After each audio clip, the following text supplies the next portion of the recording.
Yeah, so this is episode 3 of the Associates podcast. We're voice crack. What? My voice just cracked like crazy. Maybe you're hitting puberty. Hey, again. Again. I should start taking testosterone. I should start taking testosterone. All right. So yeah. Episode 3, health and fitness. Health and fitness. I'm excited for this one. Me too. Obviously, this is like a big piece of your brand or whatever. I feel like it's a big piece of my life in terms of like we're always doing stuff to stay healthy and not being stupid. I love your health and fitness brand. Here, let me sum it up for you guys.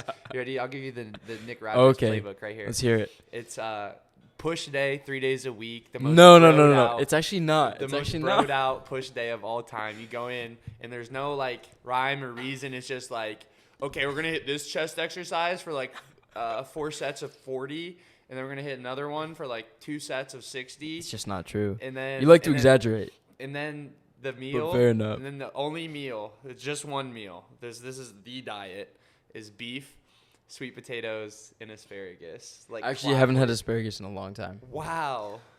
Just mostly beef and sweet potatoes, smoothies, a little bit of oatmeal. A little bit of oatmeal, eh? And I've added back in rice recently. Rice, wow. And tacos. Tacos. Oh yeah. I forgot the Posted Media Koyo Taco subscription. Yeah. The original SAS. Soft but, shells as a service. But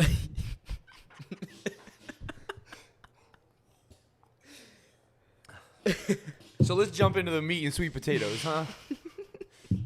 So what do you want to talk about with health and fitness? I think the first thing we should talk about is what is our overall mindset with health and fitness, and that I believe leads into why we do what we do. Because then it's like we can compare our mindset to someone that just eats garbage and processed food all day, and then it becomes a question of and a discussion of, do they have the wrong information, or are they actively choosing to eat that when they know it's bad for them? Yeah, so I think this is kind of true with everything, but I think obviously your experience kind of shapes your perspective, obviously. Yeah. And I'm not going to go super in depth about it because we have on the first episode, I believe. But just like for me, there was always 2 things that kind of shaped my perspective. Number 1, like athletics. And number 2, having the autoimmune disorder that I had, that I no longer deal with really at all. Graves' disease. And so I think those 2 things kind of, they shaped my outlook on my health, on my fitness. And really, I think the biggest thing with health and fitness is people's awareness to it. Like everybody that we've worked with or that I've worked with, which is a lot of people in some fashion over the past 4 years, is really helping them cultivate that awareness. Because I think that the biggest problem with it for most people is they're not really sure, or they don't really understand how good they could feel, right? Like the lifestyle that they live and the way that they feel, they think that it's just like that because they don't have an awareness of what is possible. And one of the funniest memes or moments is always like, oh, wait till you're my age and you feel like this. And it's like, no, bro. What? Yeah. And people think, and it's so much deeper than that too, because people think that they're limited by, like, people think everything is kind of static. And that's kind of the allopathic Western medicinal view, is that these things can't really be altered or changed. Like, people think they're limited by their genetics, which isn't really true. And how much of these, quote, hereditary diseases or whatever are really just the same practices that your parents and grandparents, used, and you're experiencing the same thing because they did the harmful thing too. Mm-hmm. Yeah, it's like, and it's not even just disease. It's energy levels throughout the day. It's for sure feeling in how you move and how your joints feel and all these type of things.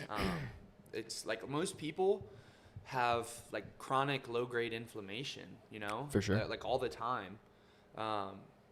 And so I think, yeah, it's not just the disease point of view, but a lot of it is, it's like these hereditary actions and habits that sort of stack over time, and really just kind of people get into a rut with it, and they don't have the awareness that things could be different, if that makes sense. Yeah, it does.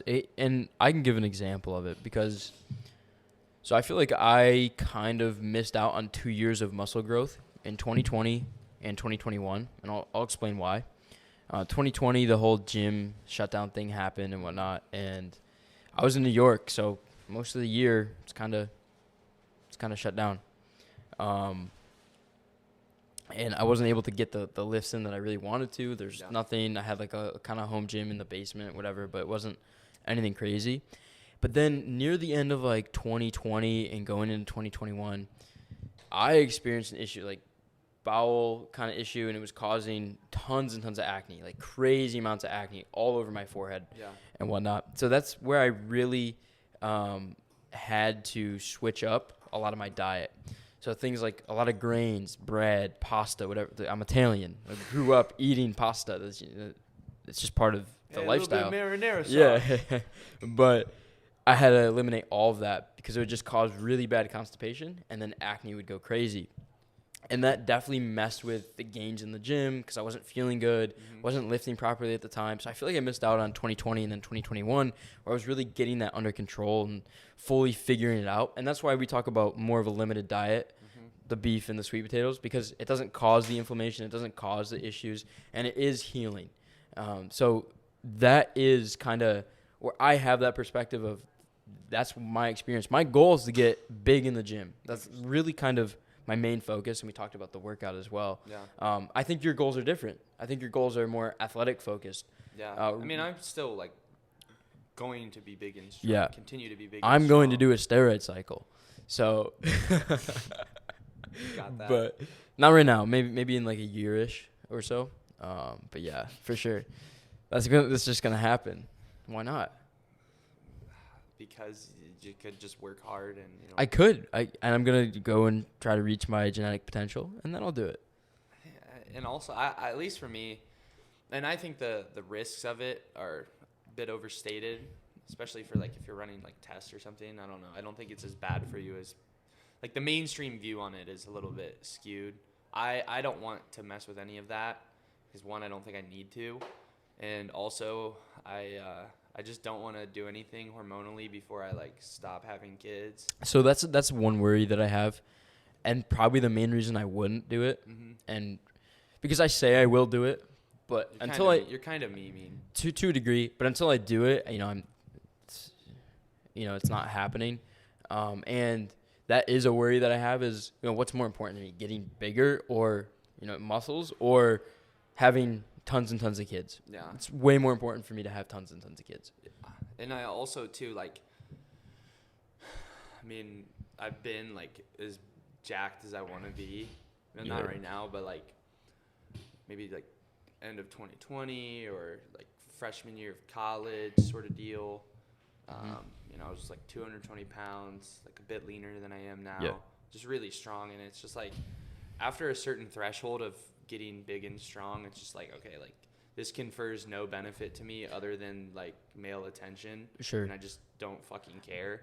Like there's no tangible benefit to me squatting 500 or squatting 600. Like my life improves zero going from 500 and squat to 600 squat. Additionally, unless you're competing at a super high level in those In powerlifting or Yeah. bodybuilding, powerlifting, etc., there's no really good reason to be squatting 600 pounds. It does not really improve your quality of life in any regard. I think at a certain point, the risk to reward ratio can be skewed. Yeah, 100%. And so, yeah, for me, it's not like I'm going to be big and strong. I think that people having mass and lean mass is objectively probably one of the biggest predictors of overall health, longevity. I mean, it's proven. Like, if you look at the elderly population, they've run studies on it. Like the people who have the lean mass live longer because they probably move more because it doesn't hurt as much. So I'm like a huge proponent of strength. I think there's a lot of, it's such a weird space, the health and fitness space, because I think there's a lot of people that like have a more holistic viewpoint like me, but they also kind of discard strength in and of itself, which I think is incorrect. A good example would be carnivores or vegans. I believe, and I've seen where it's, well, just eat healthy, and they really focus on what they're putting in their body, but they don't focus on movement. They don't focus on, I'm going to lift heavy weights. They don't focus on, I'm going to get stronger. And I think that probably hurts them more than helps them. The whole equation, I guess you could say. Yeah, man, it's a really, like, I want to, with my body, like it's almost at this point not even a physical thing. Like I think you start a lot of these things, or people get on their health and fitness journey for like a sort of an external. It's very similar to business, like an external pain point or problem. Like realistically, that's what drives people to do these things in most cases. Can you identify yours? Like, well, yeah, like I had the painful problem of, Graves' disease, and like that just really kind of fucked me up for a while. And it interfered with a lot of things. I mean, I like would go to basketball practice and have fucking heart palpitations and feel like I was flashbanged. Like, dude, I would remember walking out of basketball practice as a freshman in high school, like seeing triple flashbang, like nauseous. It's crazy, dude. It was fucked. And so that there was that, like obviously that huge pain point.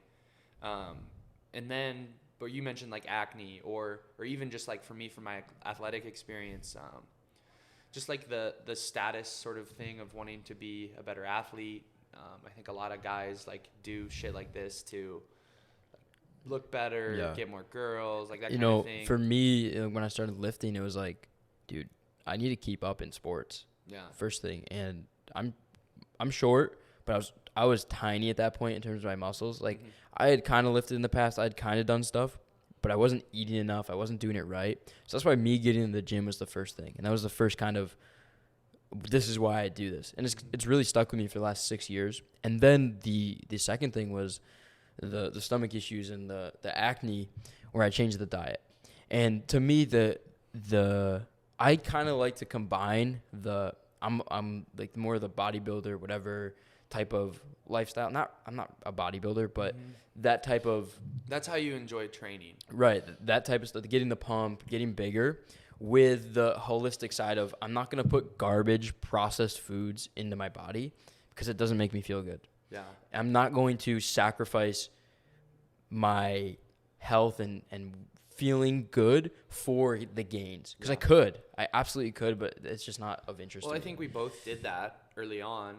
For sure. And that's all the creatine and the pre-workouts. Well, creatine's fine. Well, creatine gave me really high blood pressure. No, it's not the creatine. Well, every time I take creatine, I get headaches and high blood pressure since then. So there's probably a split test that needs to happen there. We'll talk about it. Creatine is like yeah, whatever. It's probably fine to take, but it gave me high blood pressure. There's probably something along with it, but nope, you're wrong. I think that like we both did that, and I know what I did like in high school when I first started lifting hard. I mean, it was so funny, like seeing what I would eat, and it probably influenced some of the. What would you eat? Like, I would wake up every morning in high school, 3-4 eggs, 2 pieces of thick toast.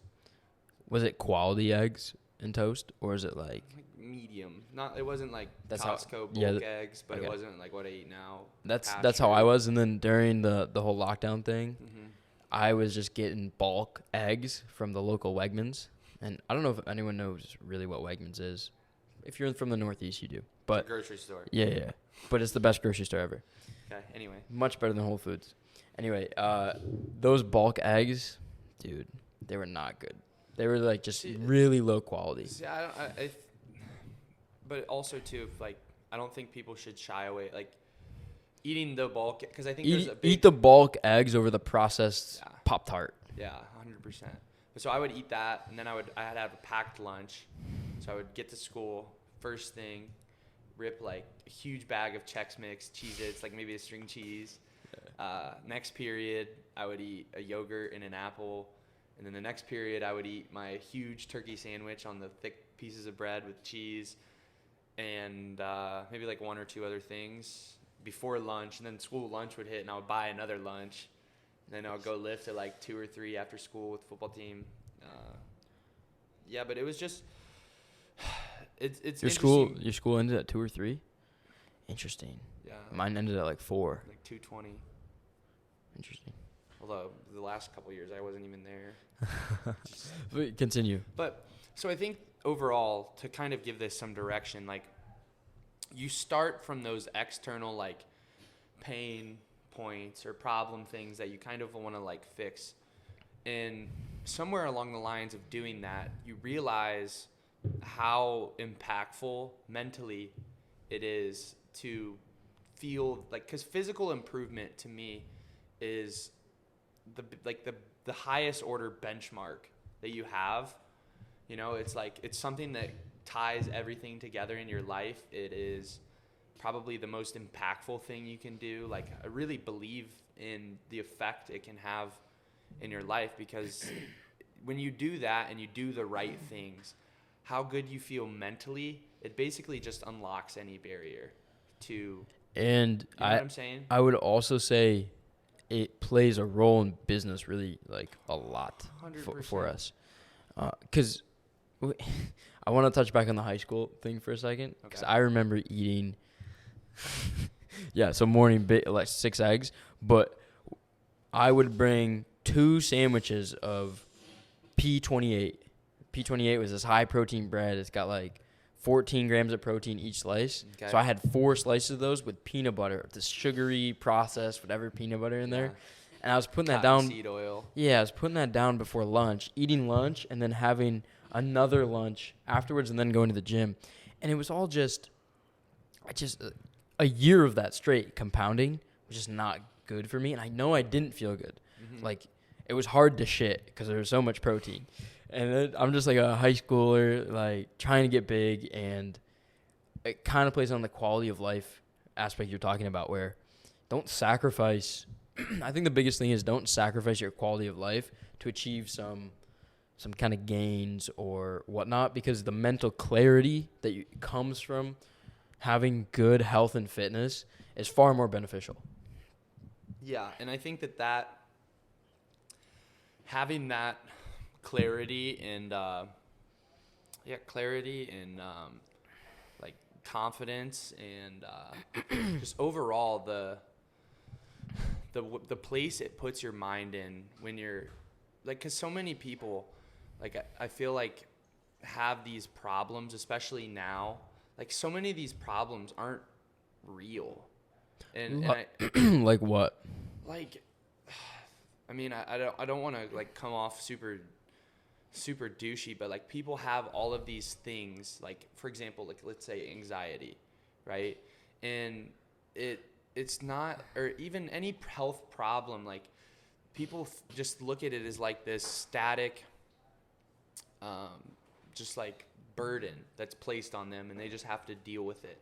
And I just don't share that perspective at all. Yes. Because I think that, and really this is like we talked about it earlier, like, your genetics are malleable, right? Like, what you put into your body and how you think about what you're putting into your body, you can really become almost like, there's some, like, you're not gonna just like force yourself to grow taller, you know, but maybe slightly, but like, you can really make these changes and become whatever it is you need to. Like, your body is divine, and it has a blueprint that, if given the right tools and given the right, nurture, the right environment, can really like break free of all of these like chains people feel in a lot of ways, and feel really good mentally. And it's just like, the power that you gain from that is really, really impactful, I think.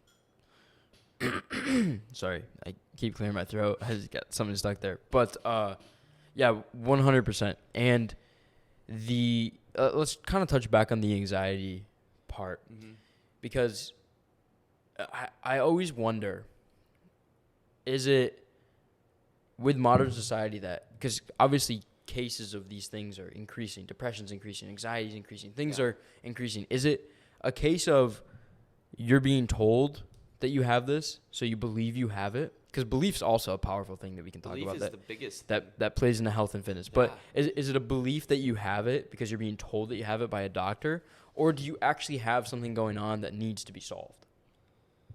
Well, it's like you hear all, and this is kind of, I guess we're kind of rambling a little bit all over the place right now, but I think if that's the biggest thing that, if I could instill in anyone else, like anything, because I could go into all of the tactical things that you need to do, right? And a lot of it is actually just like simplicity, like just common sense, simplicity, and do the right thing. Sleep, eat real food, move, stretch, get sunlight, you know? And you can overcomplicate these things as much as you'd like to.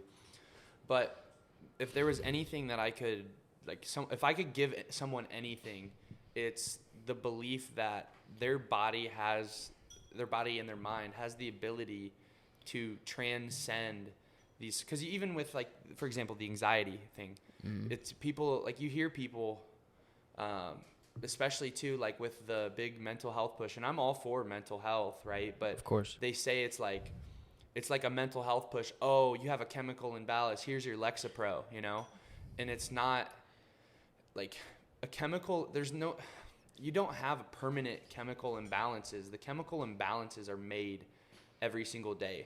The choices that you make and that you put into your body, and the things that you're feeding your neurochemistry, or whatever the specific system within the context of the human body is, it's going to perform according to what you put into it, you know? And so, like, if that's the thing that I wish people knew, is that if you really do the right things, you can alter these outcomes, because they're not static. If you have a chemical imbalance that you think is feeding you anxiety, you can fix the chemical imbalance. You're right. You don't, because a lot of people try to cover up what's happening rather than fixing the problem itself. 100%. And it's like, there is, like, all of this stuff is just inputs and outputs. Like, for me, when I had Graves' disease, right, this will, I think, maybe help people understand it. And I'll give you a couple more context too, because I just, like, pulled my back being a dumbass at the beach a few days ago.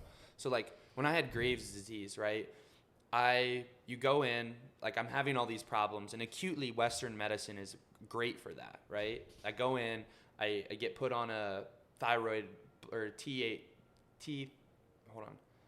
It's not T3 or T4. It was TSH hormone, like blocker, inhibitor, methimazole. Okay. And it acutely brings everything down, slows my thyroid down. Things start functioning normally. I start gaining weight again. I stop, like, fucking, like, having crazy heartbeats. All the symptoms kind of subside acutely. And I go in, and they're like, yeah, you know, just, like, rest and take your stuff and don't be stressed out. And I would do that. My levels would improve, and then they would lower the dose, right? Go back in 3 months later, dose lowered. Oh, your levels are back up now. Here's more of the drug. Let's put your prescription back up. Take a little bit more now. And it was just this constant cycle. And there was never really... And so I was the problem wasn't being solved. The problem wasn't being solved. And so I'm 15, 16. I won football, basketball, track, whatever. I wanted to be the next, like, LeBron. Obviously, I'm not the next LeBron or anywhere close to it. I was a pretty good decent athlete. But I wanted to be great, right? And so I'm on bodybuilding forums. Like, my strength coach in high school and I were like, we're still tight. I'm, like, learning everything. I'd never miss a workout. I'm doing all the extra shit. And then I'm having, like, this recurring thing. And I'm like, I'm already on the bodybuilding forum. So, like, Google, here we go. Graves' disease. And I'm reading all kinds of shit and a lot of bullshit too, which is kind of the downside of this, like, antagonistic view to modern medicine, I guess. There's a lot of bullshit. Well, there's nothing confirmed officially, and I think it messes with a lot of people's heads. Well, so-and-so magazine said this. It's So it must be true. It's a huge problem because it sucks because there are answers out there, but then it like gets lost and then people hurt themselves sometimes with these shitty sources. And then there's bad experiences, and then people read those and don't do it, etc. Anyway. But so I found like this, it was actually, who was it? John Bergman. It was like a chiropractor YouTube channel. He's like a holistic chiropractor.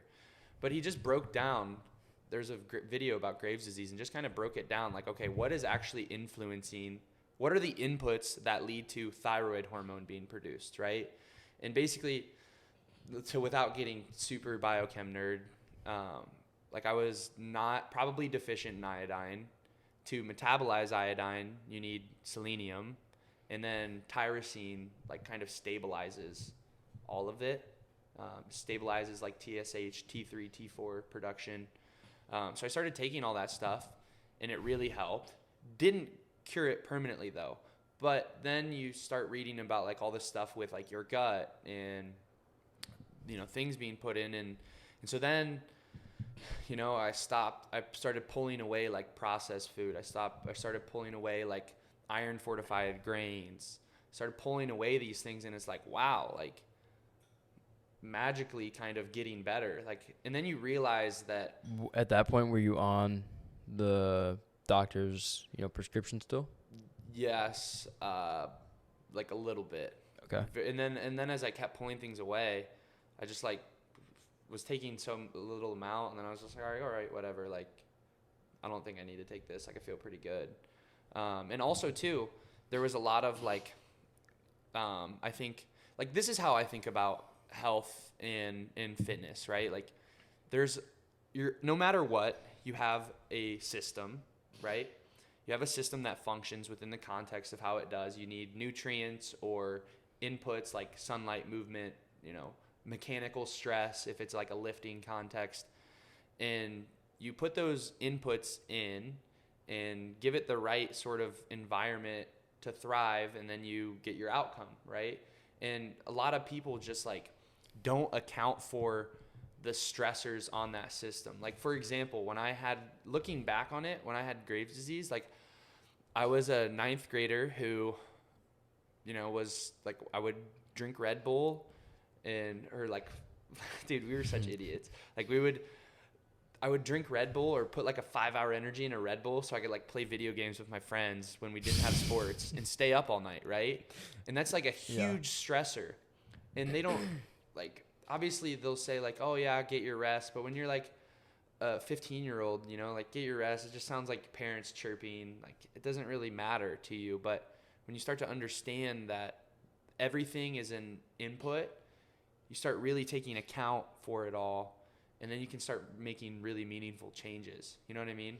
Yes. Well, what you measure, you can tweak, you can fix. It's very similar. You can change. It's very similar to building a business in that way. It's all the same. Everything is actually the same. That's so true. Yeah, it really is. And I think that health and fitness is the easiest way to see that. Because to me, that's the easiest thing. And it's also one of the easiest ways to get into business. Yeah. That's really what I think led me into business. The self-improvement aspect of, okay, well, if I change this and I measure this and if I just hit my calories, like, it'll happen, right? Mm-hmm. And then it's the same thing with a business. If I do X, Y, and Z within this system, I will make money. Okay, it's just a different system. It's proof of concept, right? Mm-hmm. It's the principle of proof of concept. You can see something working for yourself and see it change. And I think really like, that's, if I could give one key message to people, it's like they need to believe that, and belief is a huge thing. They need to believe in that proof of concept, no matter where they're starting from or where their goal is. Like, you have to understand and really truly believe that you can change these outcomes for yourself, because then you're not going to do the work if you don't believe it's going to work. Yeah.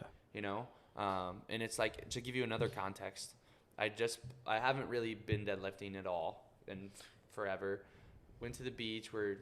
I've been in the sun all day, do a bunch of like workout event things, and start deadlifting. And it wasn't even a heavy deadlift. It was like 455, and just pulled a little bit, didn't get it. I was like, all right, let me reload, get it. Probably like form was slipping a little bit, lost some bracing, and just like a slight pop, super stiff, whatever. Just probably slightly pulled. That was what, 4 days ago? Saturday. So 3 days. 3 days ago. How's it feeling?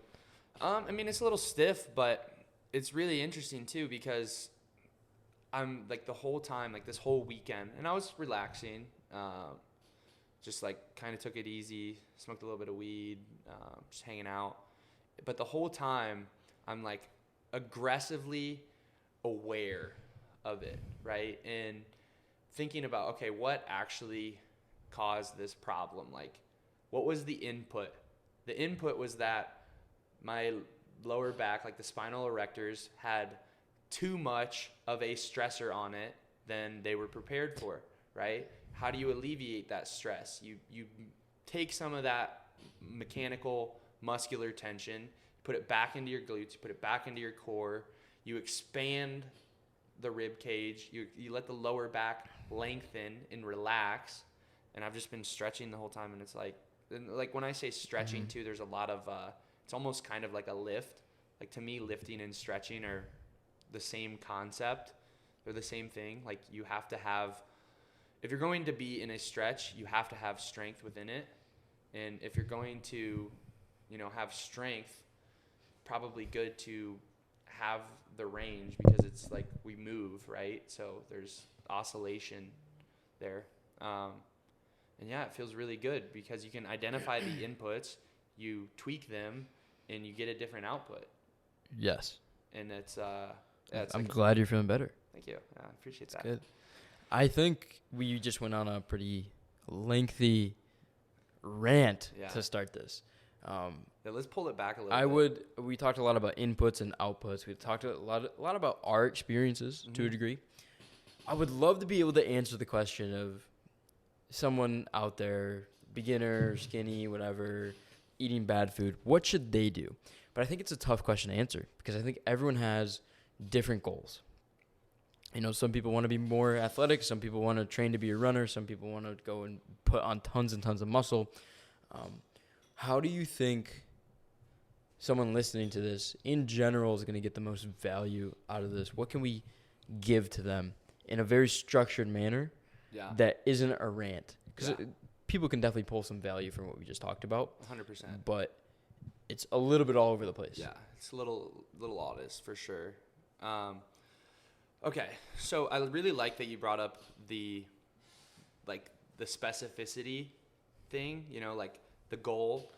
Like, that's the number one thing. Because what you input is going to give you those outputs, like 100%. We talked about. And if you're inputting the wrong things to become the best runner ever, you're not going to be the best runner ever. Yeah. And that's something that I think the fitness industry really kind of gets convoluted, and it's the nature of social media. Like, it's also the nature of marketing because this is what you should do to be the best you. There's polarity in everything, But maybe that you don't want to be the bodybuilder. Mm-hmm. Yeah, so I think that is the number one thing, is you need to get really, really clear about the context of your goal and what you're actually trying to accomplish, right? So set out whatever that is, and then from there it's like, man, it sounds so simple and like stupid. Like, you set the context for what you're trying to achieve, you set up a plan to do so, and then you stick to that for 6 months to a year. 3 months minimum to see actual progress. Yeah, that's people don't give things the time that they need. And again, in this world where it's like, and maybe I'm a proponent of it. And probably you naturally kind of have to make lines in the sand to like market and sell in the fitness industry. But yeah, man, people just don't give themselves the time that things take, and then I think like it's not that complicated too. Like, there's not really that many different inputs. There's like your nutrition, there is your lifestyle, and there's your training, right? I would also say your belief structure. Your mindset, and that plays into spirituality for sure. I think that we save that for a different podcast. But it's so hard to remove that from I would say the spirituality in general. We'll save that for a different podcast. Yeah. But the smaller implementations of it surely play a role Mhm. on your overall health and goals and whatnot. Well, these things all feed into each other, right? Like your diet is going to feed into how you train. Mm-hmm. How you train is going to feed into your lifestyle. Your lifestyle is going to feed into your diet. And like they're all your belief structure is going to impact all of them. determine whether you actually do it or not. Yeah. Because typically if you don't believe it's going to get you the result you want, Mhm. you're not going to do it. You're not going to stick with it. Nice, Ben. Yeah, You're it's eating behind the camera. What do you having? Some soy processed stuff over there? No, it's good. He's just eating beef. all right. Anyway, it's and so to give someone like an actionable thing, I mean, how specific should we get into this? Very specific. Okay, so let's break it down. Right, like if you were to take away from this, like again, we talked about context. You need to set the context for what you're trying to achieve, whether that's gain 20 pounds, whether that's feel better, move better. Like you need to set that aside, and then you need to devise a plan for you to get there, right? And so number one, like diet, that looks like you basically have to figure out what, like humans are, like we utilize heat, right? It's all like thermodynamics. How much energy are you burning, expanding? It's interesting. I used to not ever count calories or whatnot, Mm-hmm. but recently I did start because I didn't really know where I was at. We did the carnivore diet, Mm-hmm. didn't know what I was feeling. I lost a bunch of weight doing that, but it felt good. It kind of cleaned me out. It was a good cleanse for the week or so that I did it, and it felt great. Yeah. But I started counting calories on that note Mm-hmm. again because I have this goal I want to reach, which is get bigger, put on more muscle. And I definitely felt stagnant while I was changing up the meals from more like I'm a bodybuilder meal structure to more holistic, clean, grass-fed, Mm-hmm. etc. And I knew I just wasn't meeting the goal structure. So I think everyone should count calories if they have a goal structure. So when we train people, we set them up and we have them do it for a minimum of like 2 weeks, week or two. Okay. But a minimum of a week, I guess. If And then they you kind of get if it. they really hate it. But most of them end up liking it and continue to do it because it's like, holy shit. Wow, now I actually know exactly what It it thought objectifies process things. is the thought process behind only 2 weeks that once you go through 2 weeks, you pretty much know. Yeah, like I want people to do what they're going to stick to, right? And so if they hate tracking, are they going to stick to tracking? Probably not. But if they can, but it's important too because it's a factor, right? And especially if they have like body composition goals, like you have to like either eat less or eat more at some point if you want to change.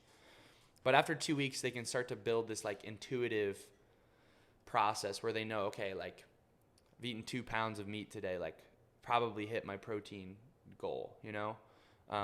Or, hey, I know what, 400 calories of rice looks like now. So I'm not like overeating if I'm trying to lose weight, or now I'm not under eating if I want to get bigger, right? So diet, you set that sort of like rough plan for yourself. And then I think it gets a little bit more qualitative and really it's not that fucking complicated. Like you have all this bullshit out there. You have carnivores, you have vegans, like just eat real food, bro. Like don't eat the fucking processed Kellogg cereal. Don't eat the Frito-Lays. Like just eat, like cook real food and eat it. And that'll probably solve a lot of your problems. And you can overcomplicate that as much as you'd like to. And I like to because I'm a fucking nerd, but like at the end of the day, it's I don't know, I feel like there's also an overswing into that, and if you just do the basics most of the time, you're probably going to do really well. There is I believe a point of diminishing returns in that where you become too focused on it or too focused on I shouldn't eat this or I shouldn't do this, and then you almost remove opportunities to have fun or to enjoy an experience with friends or whatnot because you're too focused on I can't eat that. Yeah. Once a month, if it happens, you're gonna be fine. Yeah, you see that kind of with the the esoteric, and I love all that stuff. I love reading into all of these different theories, and I use a lot of them, right? They're helpful, and I will tell people that they're helpful, but it's also like, man, like, yeah, you probably shouldn't be eating soybean oil. Like, it's just bullshit food. But if you eat out, once a month and it's cooked in something like that, like, you'll be okay. You might feel it a little bit. You might feel a little bit more puffy. So just eating real food, understanding that if you have a specific health issue, like our soil's been really depleted, and so maybe adding in some supplementary pieces, depending on the context of the issue you're trying to solve, can be really useful, and a lot of times needed. And so that, I think, again, we can go more in depth or less in depth, but that's kind of, it's very, like, simplicity is truth to me. And then, like, you get into how you train, and it's like kind of the same thing. Like, most people, especially young guys, right? They'll have the context of, I want to get bigger and stronger, right? But then I was going to add a point. Go for it. Yeah. The thing I see a lot too is going through the motions. With meals, okay, you eat whatever, but going through the motions in the gym, yeah, I'm just doing my 10 reps of like 20 pounds. It's cool. But dude, you could do 8 to 10 with 50 pounds. You're just going through the motions. Well, so this is actually part of why I like meme you a little bit, because I think that also too, like we just talked about, like the calories thing. Like people do this with lifting so bad. Dude, I have literally every worksheet. I have every single workout I did my entire high school career tracked. I still to this day, they're in my parents' basement. Every single fucking one, right? And Okay. I got really strong by the end of like high school. I was strong as fuck, dude. And that's the thing that people miss is, especially these young guys that want to get bigger and stronger, or you put that into they want to move better. There's no objectivity, right? And so, yeah, you'll feel good like going in, but then like you're not going to improve over time. So that's going to decrease your belief that it's possible or that it's working, and then it's going to decrease your adherence long term. I think yes, and one of the, to simplify it, is you have to push yourself to failure. That is probably the biggest point of push yourself to failure and progressively overload the weights. And I think if you don't have some capacity to track that, like people are like, oh yeah, I'm going up in weight this week, but it's like it's so qualitative. They think they did, and everybody always remembers anything that they do positively better. Like we always overestimate, good or bad, kind of what happened. And so they'll be like, oh yeah, dude, I've gone up like 20 pounds in this lift, and really like maybe you added 5 pounds because you think you did this then, and it's just like, you're not really improving. So you need to add some objectivity to it so that you can see, okay, I did do this, and it removes the emotionality of it. It's not like, oh, I'm going to come in this day and like, oh, I felt great, so I'm going to do this. And this is part of what I think you could even improve maybe. I should track more. Is having the structure so that it's like, oh, I come in and I'm feeling, because when you're like vicious in the gym, a little pit bull in there. But like days when you maybe don't have that sauce or you're super busy with work, like I think it's still in the back of my mind though. Push myself to failure. Yeah. Stress the muscle to the point where I know I'm going to be sore. I know it's going to progressively overload, and because there are days when you're not as strong. It just happens. 100%. But if you have regiment, it's like you can probably will your way through it. Whereas if you don't have regiment, then you're going to be like, oh, I'll just do this today, and then really you regress. You see what I'm saying? Agreed, to a point. And so I think having that objectivity, man, I think people overall, like, because a lot of what we do is like helping people, because there's a lot of people that, like, especially what we've done or what I've done with Body Optic, my own stuff that I'll be having now moving forward might be ready by the time we launch this podcast. Yeah, it might cool. be up. Link in description. And like a lot of the stuff that we do is helping people that, want to do all this stuff but have the athletic piece of it and really move well. And I think that there's just a lot of pieces missing in the, like bodybuilding I agree. sort of I agree. bodybuilding, powerlifting. Movement is not a priority, but for me, I've added some of that. Yeah. With you, and it's really good. Yeah. It feels good. But yeah, in bodybuilding, it's not a priority whatsoever. In powerlifting, not a priority whatsoever. It's pick weight up, put weight down. Yeah. And that's great to build your muscles, but is it functional? Is it going to improve your life long term? See, the functional thing is funny too, because yes, it is functional. Like you going in bodybuilding RDLs or doing back. I meant no, 100%. But more so training the wrong movement patterns and moving incorrectly. That's an interesting one too. Like both of those words, it's really funny because there's like all of these people in that space, and I have a very intimate relationship with all of these. I know most of them, or friends with most of them, right? You know, I worked for Ben and ATG, or you know, like the GOTA guys are kind of there. There's like functional patterns, and it's like these movement patterns, functionality. Like picking things up is functional, moving is functional, but I also think that there's a lot of you just like people deny the capacity for the human body in their training, and then they go and expect a totally different outcome, right? Like people will go, and I saw this was one of the things I absolutely hated about like college football maybe, is the propensity to like, it's like, all right, we need to get faster, boys. Like, let's just lift. Like, no, you should probably run. Yeah.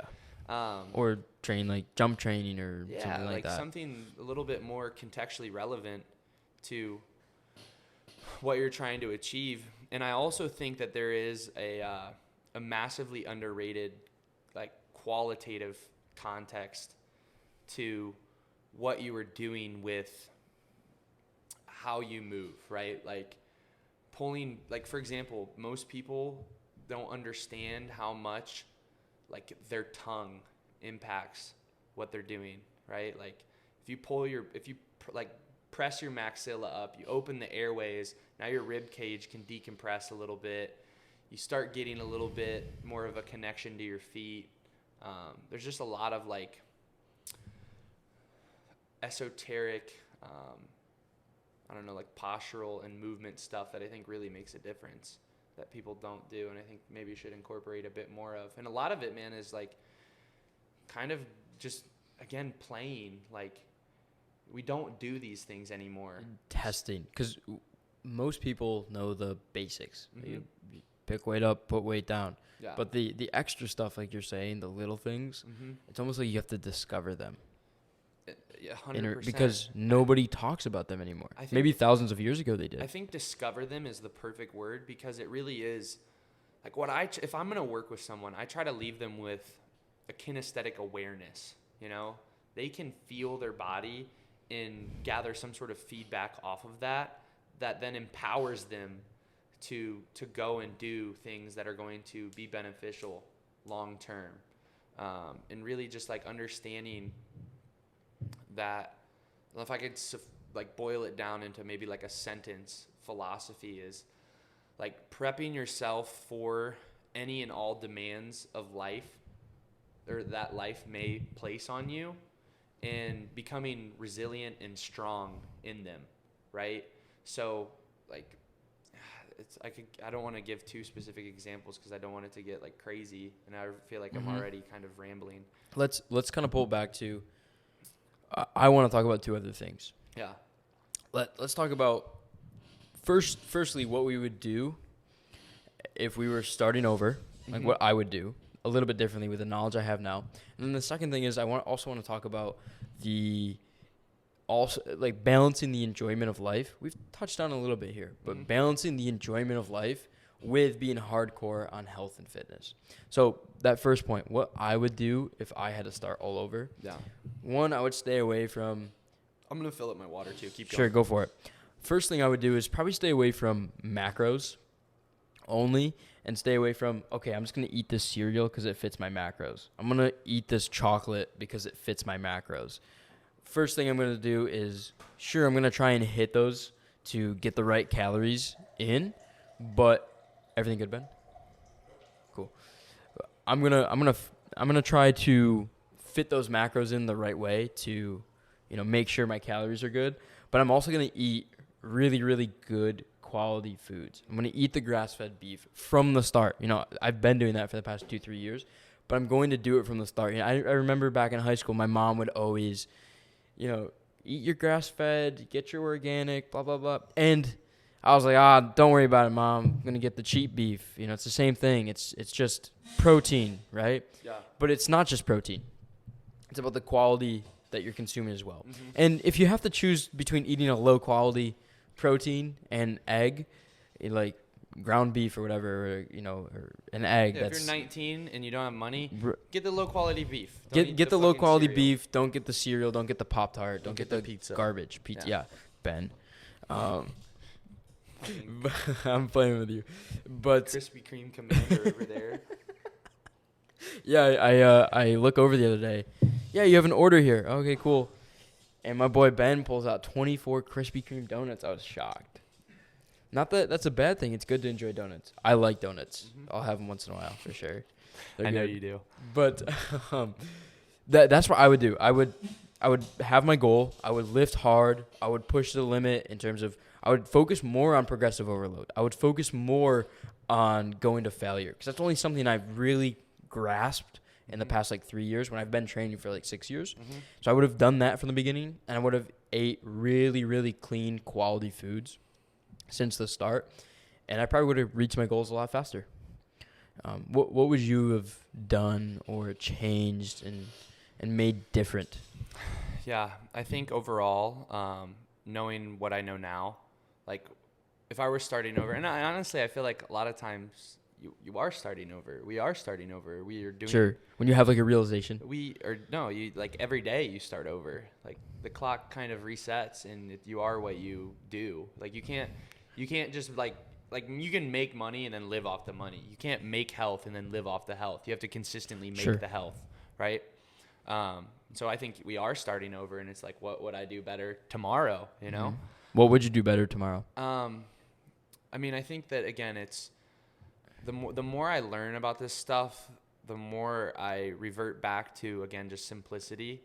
And so I think if I were starting all over again from what I did from the beginning, it's already stuff that I do, right? But eating only real high quality as best as I can, which I love spending money on food. It's probably my favorite thing.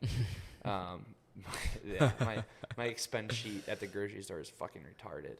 But eat the highest quality food. Cook it. Oh wait! How much do you think you spend a month on at Publix, the grocery store, Whole Foods? Can we pull it up? Yep. What do you think it is before you pull it up? Probably on food total. Yep. I don't know, $4,000, $5,000, probably a month. Probably something like that. Yeah. Wow. I'm not gonna pull it up. We'll stick with that. Yeah, it's a lot. Because we live in Miami as well, if you eat out. Well, in Joe Biden's America, fucking a pound of ribeye at Publix is $24.99. That's true. I just ordered 2 pounds today. Yeah, it's expensive. Shout out our boy Joe holding down the fort. It's interesting. I also don't really look at the prices, so I don't know how much they're up or not. Okay, I don't really. Get it, you're rich, Nick. No, but you do the same thing. You spend $5,000 a month on groceries, so. Yeah, but it still hurts. But I feel like when we eat out here in Miami, we went and got tacos with Noah the other night after the gym. We spent $95. Yeah. We also had about 2 or 3 entrees each. But still, it's just it just racks up, and you just do it a couple times a week, and you end up spending a couple grand. Anyway, what would I do starting over? Yes. So whether that's the beginning of my journey or tomorrow, right? Is if you can cook every meal at home with real whole food for every meal, and then you eat out a little bit here and there, whatever, do that. I would probably, I think a lot of people get locked into ego lifting. I know I did early on. I certainly did. I wanted to, and not that it was terrible, but I probably would have been much more athletic, much more mobile. if I had like hard lines stuck to perfect form and just more slowly, progressively Probably would have been overloaded. stronger too. And Yeah. sticking to a program. I I wish I stuck to a program. I did that. Like, I had such a good foundation from my strength coach in high school that was never really a problem. But then as I started experimenting with these more like different modalities, I kind of got away from that a little bit, and started playing with stuff more. And I think that really did, like, that probably hurt some of my progress there. Gotcha. Because there's always going to be like a next new thing, right? So back to what you would do. Yeah, I would cook at home all the time, make food for myself. I would really put an emphasis on moving more and also working on, like stretching and building flexibility, which is mobility really. Mobility to me is just like you have the strength and the flexibility, but you can't really have one another without the thing, right? So like putting time to work on my mobility and decrease some of that just like tightness and stress. It's also really mentally freeing when you just kind of unlock that tension. And just, moving more. I would, again, drop some of the heavy lifting and just build more from where you're at, And I'm just, like, you've seen me lift, like, I'm strong, but it could be a little bit better if it was a little bit more qualitative, I think, and better quality of it. Obviously, I would have started becoming a sun worshiper faster because that's just life-changing. Like, People don't realize the sun, ocean, etc., how good you feel after and the healing effects it has. Dude, it's unbelievable on the body. I can't believe we haven't talked about that. Yeah. Really in this podcast. Mm-hmm. And that's another thing too. Is something that I don't do well now is also sleep. Like prioritizing. Sleep is huge. Prioritizing the sleep. Like, dude, if I really like, and I it's funny because why don't you prioritize sleep right now? I mean, I get excited and like there's a lot to do and I want to like do these things in life and but even still it's like an incorrect belief, and it would probably help me a lot. One thing that I have prioritized a lot is sleep over the past like 6 months. I feel amazing. Yeah, it makes such a huge difference. It helps with business too when you don't have to struggle to wake up. Yeah. Solid 7 to 8 hours every night is amazing. It's all fun and games until you do that for, like, this is what happens to me, right? Is I'll sleep well for like a week. And then, dude, by the end of it, I'm ready to just fucking rampage. Like, I have so much energy, and and that's a big piece of it. And one of the biggest things that I think could help people too is like, you have to increase your output because otherwise you're never like to get more output. You have to get more output, and your energy levels will rise to meet 100%. the output needs. Yeah, you're adapt to it naturally. Mm-hmm. Your body will require more sleep. But sure. You also sleep better. Like, you will sleep better. I can't sleep unless I'm killing myself. The best feeling is when you go to bed and you're just fall asleep, exhausted. Yeah, it's the best. So yeah, really prioritizing the sleep. That's something I'm going to clean up. And a lot of that too is, and I've done periods without some of this stuff. But really, like, the older I get, the more I don't want any of these like external things. Something that we've talked about before, and that leads into our next. Yeah. We're balancing. Mm-hmm. But something before we get to that, and we've talked about it briefly here and there. I don't know if you've ever talked about it publicly. I haven't. But it's like semen retention and that whole movement and whatever. Yeah. And you see people meme it a lot. I don't know if you know my thoughts on it. I want to hear your thoughts on it. And we can dive into it just a little bit because I think it plays into the health and fitness. Well, so my thoughts on it, I think that... First thing is you shouldn't be watching porn ever. Ever, yeah. That's just like baseline. Yeah, absolutely not. And my thoughts on it are, if you don't think that your sexual energy is powerful, what I would recommend is go have sex go deadlift, right? We talked about this. Get your control.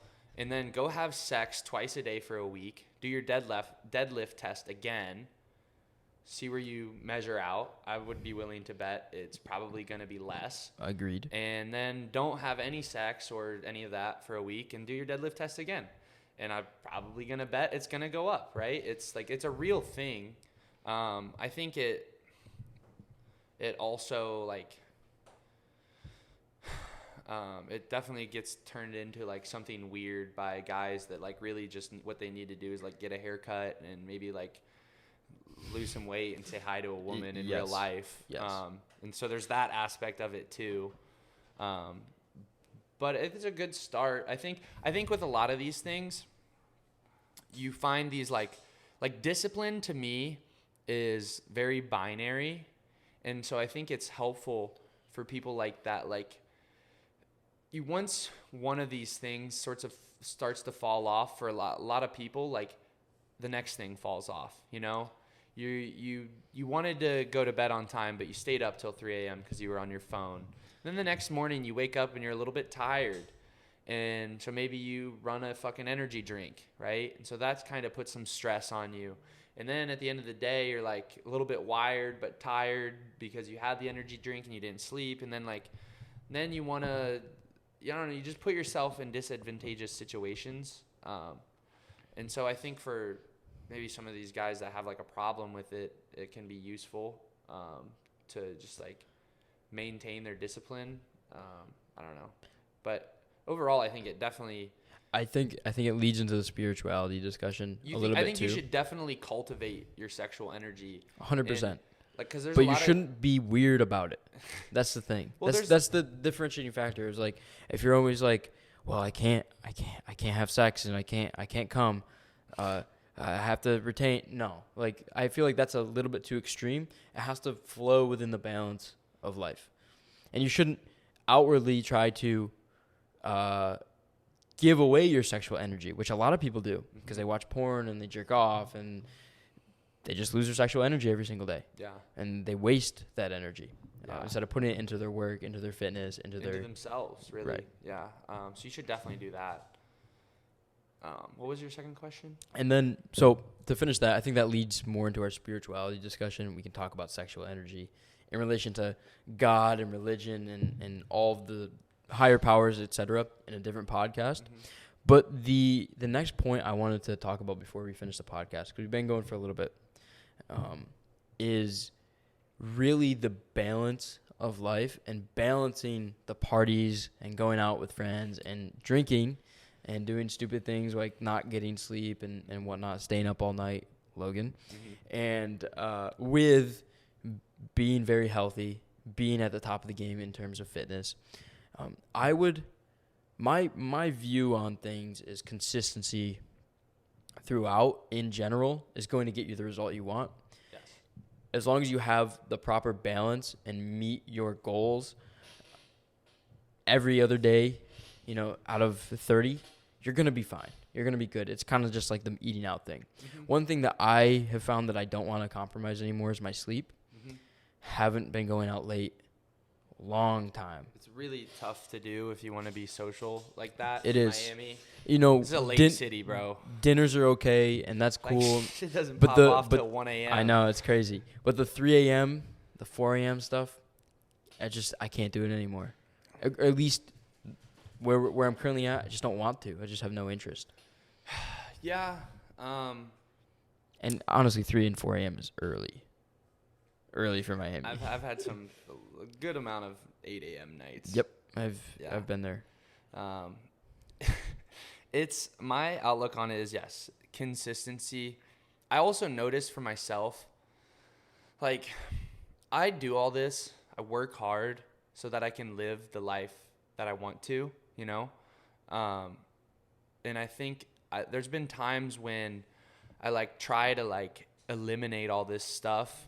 And honestly, I don't like for example, we did the whole May thing, and then end of May we have boat party, and I just went off the fucking rails. Oh, you did the sober thing. Yeah. And I don't really use substances, so I was off, but I just didn't do really anything at all, you know? Or even other times where we just have completely stayed like totally locked in. I get bored. I feel like I have a I need to be social. Yeah, I feel like I have a good balance in general Yeah. that works for me, and I've been very consistent with that. I don't But- know if you've noticed. Like I'm locked in, but then I'll still go do stuff. Yeah, for sure. And I think that there's a lot of times where, like, especially the self-improvement, like fitness, it's like very isolatory.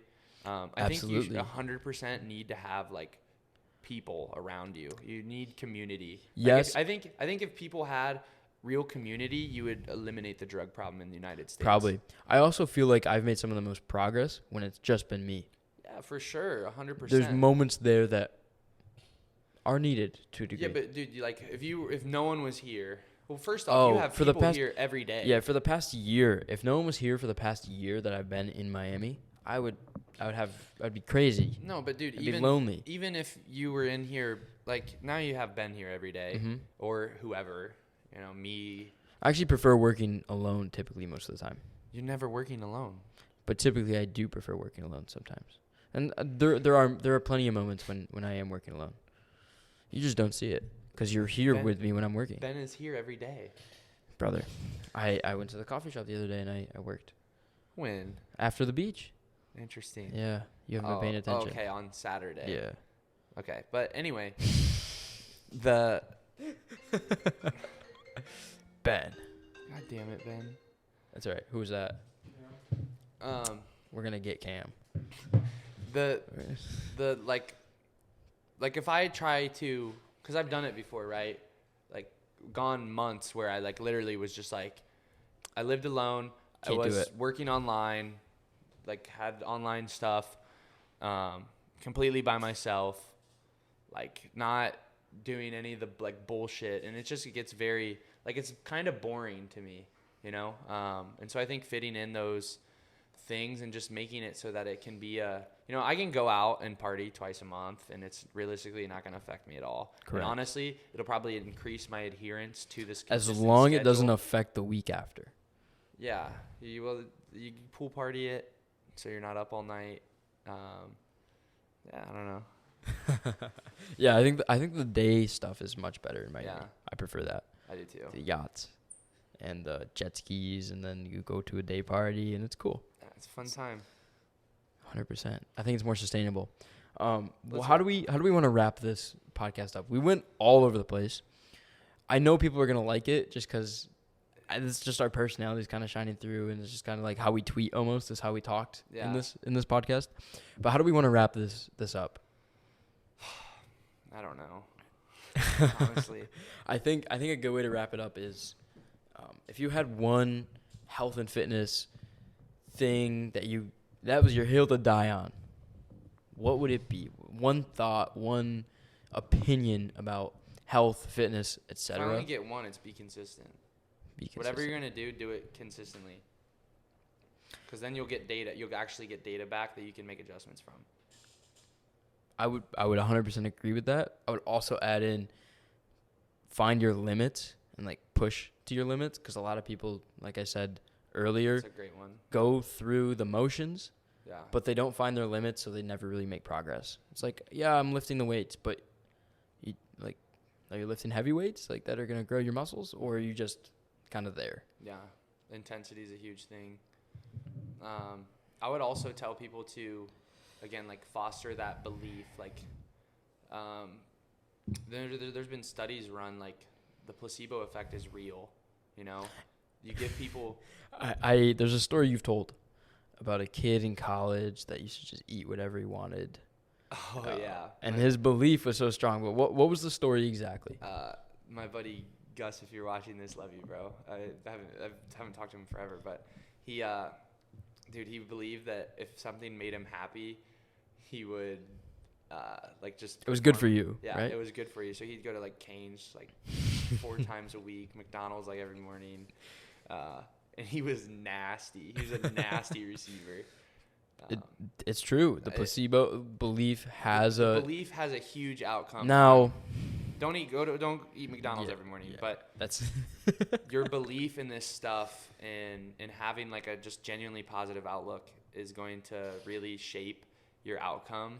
I think the best thing for that is like Becoming Supernatural. If you haven't read any Dispenza, his is like the best, like tangible. I've seen a lot of his videos. My dad has showed me a lot of his videos, really but I need to read the book. You need to read the book. Those books right there I have to read too.